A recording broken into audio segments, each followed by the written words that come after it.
Okay finally Dashain पछाडि हामी पनि कमब्याक भइसकेका छौँ। तपाईँको दसैँ कस्तो भयो कमेन्ट गर्न नभुल्नु होला। सो आज फेरि पनि अर्को नयाँ चलचित्र जुन कार्तिक 6 गते भाइटिकाबाट रिलिजमा आउँदैछ, दया आङ्ग्राई र विजय बराललाई फेरि पनि हामी एउटै चलचित्रमा देख्न पाउने भएका छौँ, वरिष्ठ बलराम, जसको टिजर र एउटा गीत अलरेडी आइसकेको छ। न्याउली बनैमा भन्ने गीत 3 मिलियनभन्दा बढी दर्शकहरूले मन पराइसक्नु भएको छ, हेरिसक्नु भएको छ र टिजर पनि केही समय अगाडि आएको थियो। आज ट्रेलर आइसकेको छ।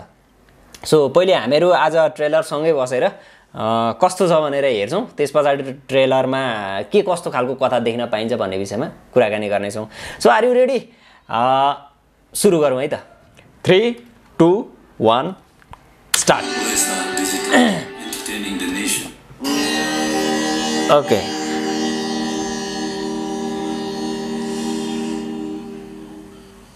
बाहुन छेत्रीको बच्चा बोकेर आउनु भयो फेरि? बच्चा पनि छेत्री, बाहुन, गुरुङ, मगर दमै कामीको हुन्छ। बच्चालाई जे संस्कार दियो त्यही बन्छ। अहिले पो सानो छ र, ठुलो भएपछि हामीलाई छोडेर गइहाल्छ। मान्छेलाई जातको डोरले बाँधेर हुनु कान्छी, मायाको डोरले बाँध्नुपर्छ। नाइस लाइन, राम्रो डायलग। मात्रै जुदाउँछस् कि घर पनि ल्याउँछस् है गदा? घरले के जुदाउनु जुदाइहाल्छ। लु जानवर के लाग्यो अहिले?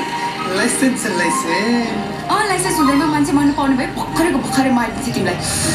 तिमीसँग मैले लभ गर्नको लागि मैले सहयोग गरेको नठाने फेरि त्यस्तो सस्तो माल पनि होइन।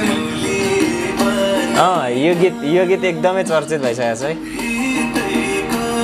ल विजय बरालको डान्स पनि हेर्न पाइयो पहिलो पटक।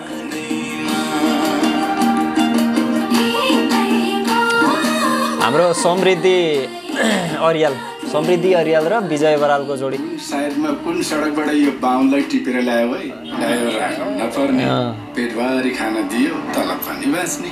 9 महिना कोखमा राखिन होला, तर 20 वर्षदेखि मुनमा त राखेको छु नि।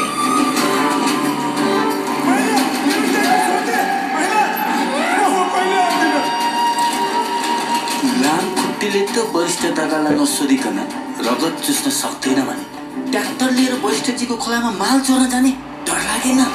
खोलामा दयाङ राईको इन्ट्री। ल मान्छेले जस्तो रोप्यो त्यस्तै उम्रिने रहेछ। मुला रोप्यो मुला, आलु रोप्यो आलु, जस्तो। नेताको छ र नेता आउँदो रहेछ, मन्त्रीको छ र मन्त्री, ड्राइभरको छ र ड्राइभर। 2 कौडीको ड्राइभरसँग आज म हाल्नुपर्ने। गाउँपालिकामा चोरो मुसो नचिरोस् भनेको त्यो 60 किलोको कहाँबाट छ? नेगेटिभ एन्टी क्यारेक्टरमा देख्न सकिने रहेछ दयाङ राईलाई। 24 घण्टाभित्र यो खोला फिर्ता गरिनेछ भने क्रसरमा राखेर पेल्दिन्छु। दित्त छ हो जान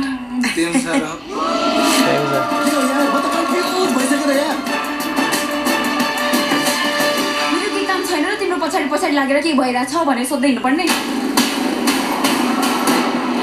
बलले क्रसरमा पेलेर हुन्छ कि त्यसको बाउमालाई डोजरले पेलेर हुन्छ? यो खोला मलाई चाहियो। तेरो वरिष्ठलाई गएर भन्दै यो खोला त के त्यसमा कुपुसे ढुङ्गा पनि दिन्छ।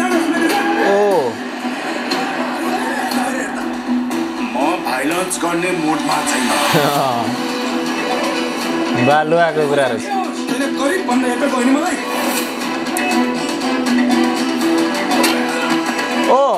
आज ल फर्स्ट टाइम हामी दयाङ राई र विजय बरालको फाइट पनि हेर्न पाइने रहेछ। ल फर्स्ट टाइम कार्तिक 6 गते। को तिम्रो? को म तिम्रो? आफ्नै रगत भएको भए मलाई आमा पनि भन्नु पर्दैन तैँले। सुन्दैछु होला, मैले 9 महिना कोखमा राखेको भए सुन्दैछु होला।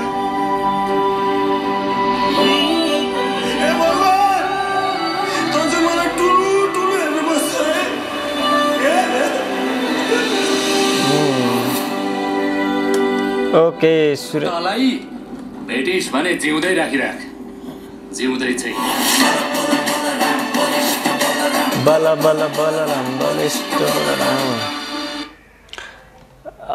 ओके सुरेन्द्र जेठ पौडेलले निर्देशन गर्नुभएको छ फिल्म। उहाँ एकदमै ट्यालेन्टेड डिरेक्टर पनि हो। योभन्दा अगाडि धेरै चलचित्रहरू निर्देशन गरिसक्नु भएको छ उहाँले। वरिष्ठ बलरामलाई नयाँ तरिकाले सुरेन्द्र जेठ पौडेलको निर्देशनमा बनेको चाहिँ सायद यो फर्स्ट मुभी होला, तर सुरेन्द्र जेठ पौडेल एज अ एडिटरको रूपमा एकदमै ट्यालेन्टेड एडिटर हो, जसले योभन्दा अगाडिका धेरै फिल्महरू जस्तै प्रेम गीत 3 अनि के अरे हाम्रो पुराएको पूर्णबहादुरको सारङ्गी लगायतका थुप्रै सुपरहिट फिल्महरू एडिटिङ गरिसक्नु भएको थियो। स्टोरी वाइजको कुराकानी गरौँ है त। सो ट्रेलर हेरियो, मजा लाग्दो रहेछ।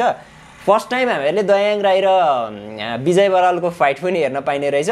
योभन्दा अगाडि चाहिँ विजय बराल र दयाङ राईको चम्चीको रूपमा देख्न सकिन्थ्यो विजय बराललाई। यसपालि भने सुरेन्द्र जेठ पौडेलले भने डेफिनेटली पनि फरक तरिकाले विजय बराललाई प्रस्तुत गर्नुभएको रहेछ। विजय बरालको मेन रोल रहेछ।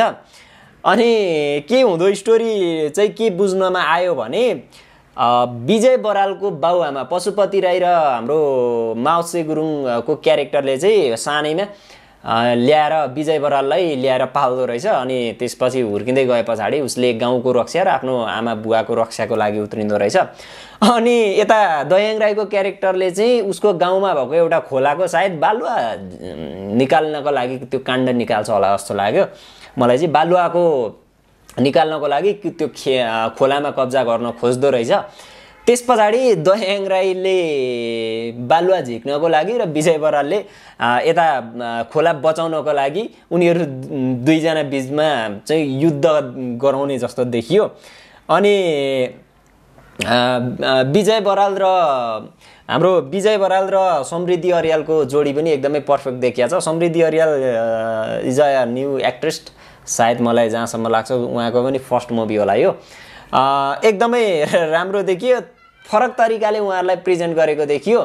बालुवामा झगडा परेको एउटा वरिष्ठ यता दयाङ राई अनि बलाराम चाहिँ विजय बरालको क्यारेक्टर रहेछ। सायद दुईजनाको कम्बिनेसन अथवा दुईजनाको झगडा पर्ने भएको कारणले गर्दाखेरि चाहिँ दुईजनाको नामबाट राखेको हुनसक्छ यसको टाइटल। मैले चाहिँ त्यो बुझेँ।